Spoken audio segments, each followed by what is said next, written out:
बिस्मिल्लाहिर्रहमानिर्रहीम। अस्सलाम वालेकुम जनाब। स्टोरी मैंने एक ही शेयर करनी है और स्टोरी यही है कि इमरान नियाज़ी, पीटीआई, परवेज़ इलाही गठजोड़, ये जो गुंडागर्दी है पूरे मुल्क में ये शुरू हो चुकी है। ये जो पार्लिमानी गुंडे हैं और ये उसके बाद वो वहाँ से एक वेव आ रही है पूरे मुल्क में तशद्दुद की।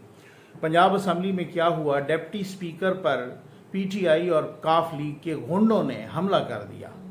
ऐसा हमला किया है डिप्टी स्पीकर पर कि उनकी कुर्सी उठा के फेंक दी है, उनके बाल नोचे गए हैं, उनको लातें, घूसे, मुक्के मारे गए हैं, उनके मुंह पर थप्पड़ मारे गए हैं। अब उसके बाद उन्होंने बाहर से फोर्सेस मंगवा ली असम्बली के अंदर। ये परवेज़ इलाही साहब क्या, ये तो 2-4 हाथ उनसे भी आगे चले गए हैं पीटीआई से। ये मैं आपके सामने फवाद चौधरी, जो पाकिस्तान के साबिक वज़ीर इत्तलात हैं और 2 दिन के लिए वो हुल्लड़बाजी करने के लिए वज़ीर कानून भी बने थे, थोड़ी देर पहले उन्होंने एक ट्वीट किया है, वो आपको मैं पढ़ के सुनाता हूँ और उसके बाद आप देख लीजिएगा। मैं वो आपको वीडियो भी दिखाता हूँ जो जिस पर यह है ना, ये हुल्लड़बाजी की और जिस तरीके से डिप्टी स्पीकर को मारा पीटा जा रहा है पीटीआई के गुंडों की तरफ से, वो वीडियो मैं आपको दिखाता हूं।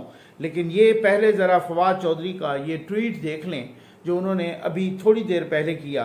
और फवाद चौधरी कहते हैं कि we are inches away from full fledged civil unrest. Imran Khan has exercised utmost restraint. Very soon, even he won't be able to stop this very angry mob, and we will see country plunging into a civil unrest. Imported leaders will not be able to leave the country. अब आप अंदाज़ा कीजिए, ये साहब civil वार की तरफ कह रहे हैं कि मुल्क जा रहा है। कह रहे हैं कि इमरान खान ने जो ये रेस्टोरेंट दिखाया है, पता नहीं उन्होंने कौन सा रेस्टोरेंट दिखाया है, उन्होंने कौन सा सबर, उन्होंने तो तमाशा बनाया है, उन्होंने तो एक हुल्लड़बाजी को प्रमोट किया है। वो कहते हैं अब उसके बाद वो नहीं रोक सकेंगे। तो मेरा वज़ीर आज़म पाकिस्तान से, मेरा आर्मी चीफ से, मेरा जनाब चीफ जस्टिस ऑफ पाकिस्तान से, ये मेरा chief justice Islamabad high court से जस्टिस अतर मिनल्ला साहब से रिक्वेस्ट है और बाकी भी इस्लामाबाद के एडमिनिस्ट्रेशन से कि ये साहब जो इस तरीके से हुल्लड़बाजी और तशद्दुद पर उकसा रहे हैं, और ये साहब पाकिस्तान के साबिक वफाकी वज़ीर इत्तलात हैं और एक आध दिन के लिए हुल्लड़बाजी के लिए वो बने थे वज़ीर कानून भी, इन पर किसी किस्म का कानून नहीं लगता। ये कोई कानून और आइन से मावरा चीज़ें हैं। ये खुलेआम धमकी दे रहे हैं सिविल वार की मुल्क में, और फिर उसके बाद इनके खिलाफ कोई कार्रवाई हो तो ये इंतकामी कार्रवाई कहेंगे। अब अगर इनके लीडरान ये इस तरीके का काम करेंगे, इनके रहनुमा, तो फिर उसके बाद आप देख लीजिएगा कि पीटीआई किस तरह की हरकत करेगी, क्या क्या सूरत हाल होगी। ये भाई ये बौखला गए हैं, ये बिल्कुल बावले हो चुके हैं, ये बिल्कुल तशद्दुद पर उतर आए हैं। इन्होंने आइन कानून की धज्जियां उड़ा के रख दी हैं। आज वो कौमी असम्बली में स्पीकर मुंतखब हो गए हैं राजा परवेज़ अशरफ साहब। उस डफर के खिलाफ अदम एतमाद आनी थी, वो डफर कासिम सूरी बेशरम ढीठ किस्म का, वो इस्तीफ़ा दे के चला गया। अब आप थोड़ा सा अंदाज़ा तो कीजिए, थोड़ा सा ज़रा दिल पे हाथ तो रखिए, ये क्या सूरत हाल है, ये क्या तमाशा है। ये मुल्क में क्या किस जानब के, हम नहीं होंगे तो कोई भी नहीं होगा, ये आप इस रविश को प्रमोट करना चाह रहे हैं। ये आपके सामने ये देख लीजिए, ये वो वीडियो चल रही है जिस वीडियो में इन्होंने हुल्लड़बाजी की और जिस वीडियो में पंजाब असम्बली, जो कि तादाद के एतबार से सबसे बड़ा ईवान है, उसमें किस तरीके से परवेज़ इलाही जैसे मुबैना तौर, मैं माज़रत के साथ कहूँगा, परवेज़ इलाही जैसे गुंडे ने किस तरीके से इनको ये इंस्टिगेट किया, किस तरीके से पीटीआई वाले गए, उन्होंने डिप्टी स्पीकर, और उसका एक बैकग्राउंड है ना, डिप्टी स्पीकर को लाहौर हाई कोर्ट ने कहा है कि आपके सारे अख्तियारात बरकरार हैं, बहाल हो गए हैं, और आपने इलेक्शन करवाना है वज़ीर आला का, और वो आइन और कानून के मुताबिक वो दोस्त मोहम्मद मज़ारी साहब वो इलेक्शन करवा रहे हैं। इनको चाहिए था कि वहाँ भी कोई कासिम सूरी जैसा बेशरम हो ताकि ये सारा मामला आइन और कानून की धज्जियाँ उड़ाए। अब उसके बाद जनाब ये दोबारा गए, क्योंकि परवेज़ इलाही ने उनके अख्तियारात को ख़त्म कर दिया था, तो वो डिप्टी स्पीकर चले गए थे लाहौर हाई कोर्ट, उन्होंने उनके अख्तियारात को बहाल किया और कहा कि 16 अप्रैल को आप अपना वो करवाएं इलेक्शन वज़ीर आला का।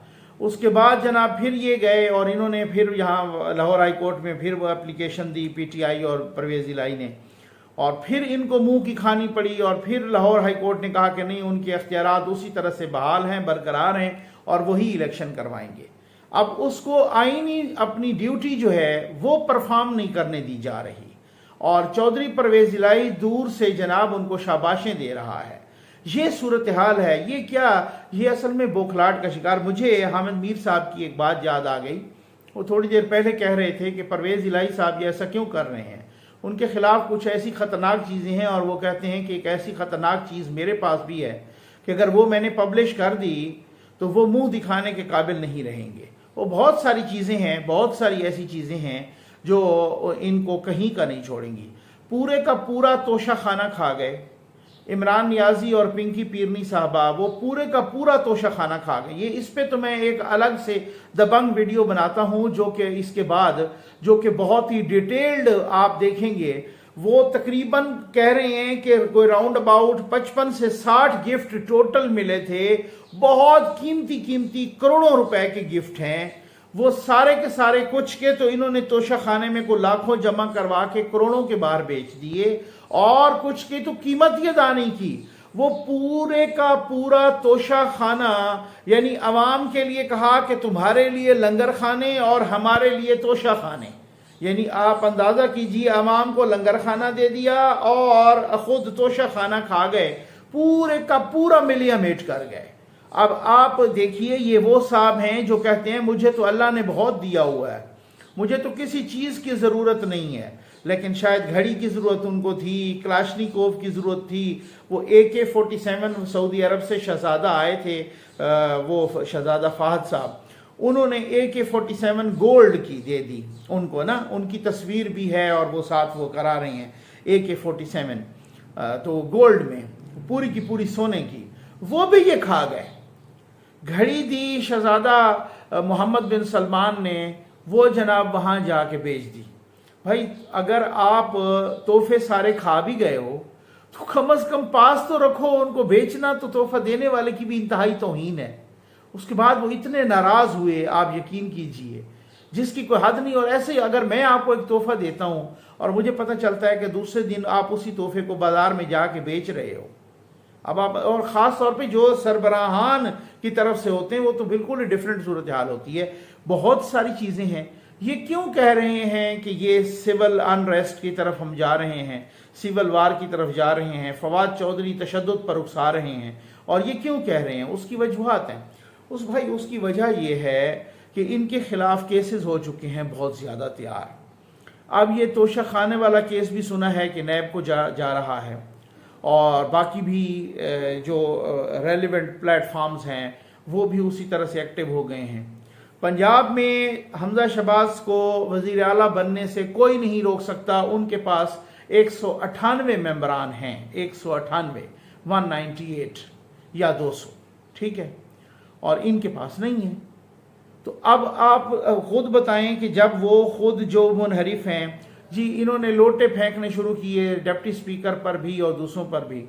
ये 4-5 जो लोग थे नून लीग के जो बार बार मुलाकात कर रहे थे, वो डफर वज़ीर आला से भी, जो वसीम अकरम प्लस जिनको ये कहते थे, और फिर वज़ीर आज़म साहब, उस वक़्त के वज़ीर आज़म यानी साबिक़ वज़ीर आज़म इमरान नियाज़ी वहाँ पर गए तो इनसे भी मुलाकात करवाई।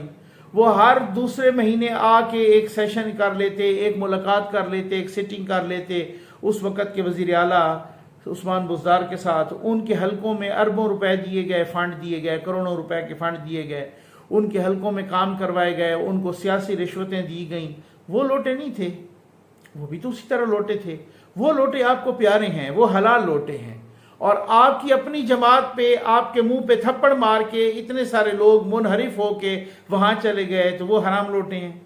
अब आपको वो लग रहा है। ये जहांगीर तरीन साहब जो जहाज़ भर भर के लाए थे वो लोटे नहीं थे।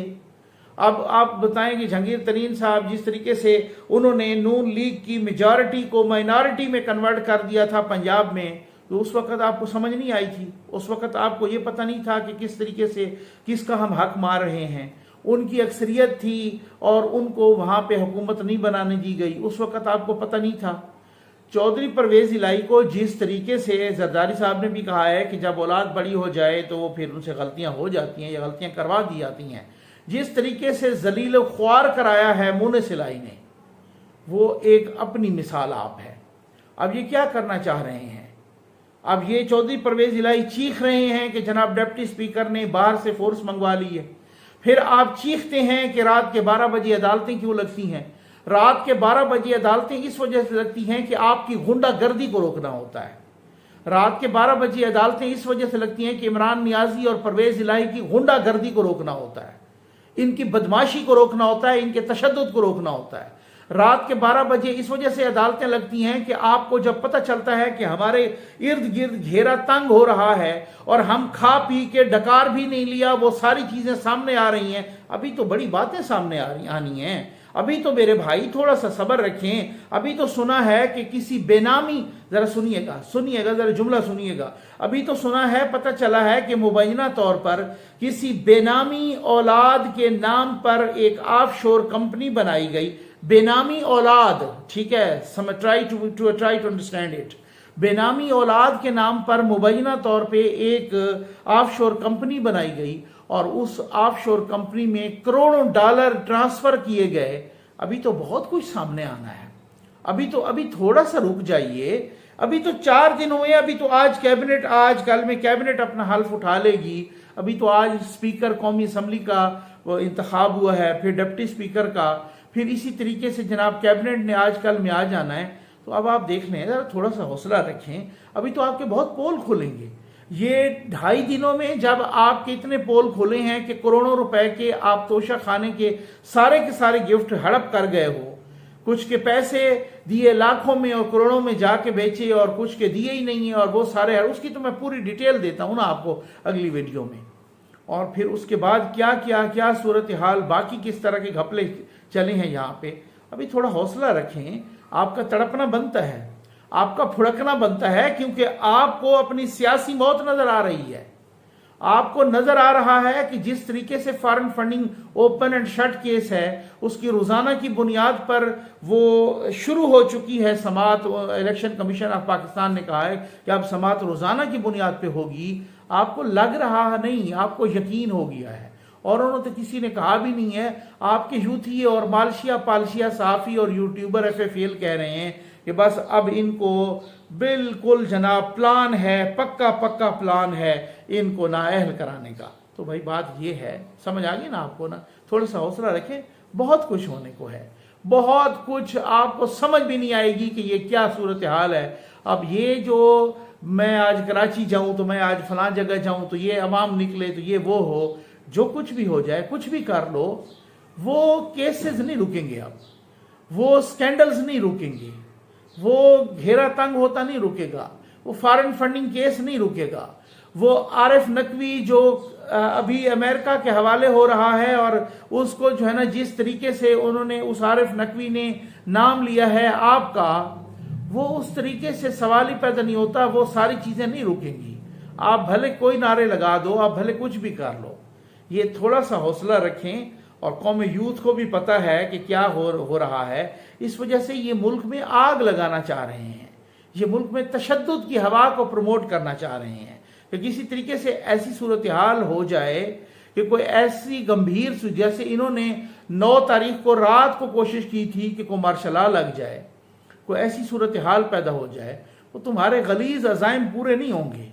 ये कौम अब समझ चुकी है कि तुम लोगों ने क्या ऊधम मचाई हुई थी, क्या इंतशार किया। आपने सियासी करप्शन भी की है, आपने माशी करप्शन भी की है। अब आप दहशतगर्दी पे उतर आए हो। आपने मजहब कार्ड खेला, फेल हो गया। आपने अमेरिका वाला कार्ड खेला, वो भी आपके मुंह पर दफा दे मारा है DGI-SPR जनरल बाबर इफ्तिखार पाक फौज के तर्जमान ने कि कोई साजिश नहीं हुई। आपने पता नहीं क्या क्या कार्ड खेले, वतन कार्ड खेले, कुछ भी नहीं। अब आप तशद्दुद पे उतर आए हो, अब आप सिविल वार कराना चाह रहे हो, अब आप इस मुल्क को इस तरीके की बेचैनी, ये आप लोगों का ख्वाब पूरा नहीं होगा। ये कौम भी जाग रही है इंशाअल्लाह, इस कौम के दिफा के इदारे भी जाग रहे हैं, इस कौम के इंसाफ के इदारे भी जाग रहे हैं, इस कौम के जो एग्जेक्टिव इदारे हैं वो भी जाग रहे हैं, और इस कौम के वकला भी जाग रहे हैं इंशाअल्लाह, और ये कौम बहैसियत मजमूई भी जाग रही है। अलबत्ता आपको जिस तरीके से आपकी करप्शन, आपकी दहशत गर्दी को जिस तरीके से यहाँ पर बेनकाब किया जाएगा वो दुनिया देखेगी, सबके सामने आएगा। इस वजह से मेरी रिक्वेस्ट है एक दफ़ा फिर वीडियो के आखिर पर प्राइम मिनिस्टर ऑफ पाकिस्तान जनाब शहबाज शरीफ साहब से, आर्मी चीफ जनाब जनरल कमर जावेद बाजवा साहब से, और चीफ जस्टिस ऑफ पाकिस्तान जनाब उमर अता बंदियाल साहब से, chief justice Islamabad high court और बाकी चारों हाई कोर्ट्स के चीफ जस्टिस साहिबान से, और एडमिनिस्ट्रेशन से, इस्लामाबाद के एडमिनिस्ट्रेशन, बाकी सूबों के एडमिनिस्ट्रेशन से, तमाम से मेरी ये दरख्वास्त है कि इनकी गुंडागर्दी का सख्त नोटिस लिया जाए। ये जो मुल्क को तशद्दुद और बेचैनी और सिविल वार और इस तरह का ऐलान करके ये धकेलना चाह रहे हैं, इनके खिलाफ कानूनी और आईनी कार्रवाई की जाए। उम्मीद है आपको वीडियो पसंद आई होगी। आपका बहुत बहुत शुक्रिया।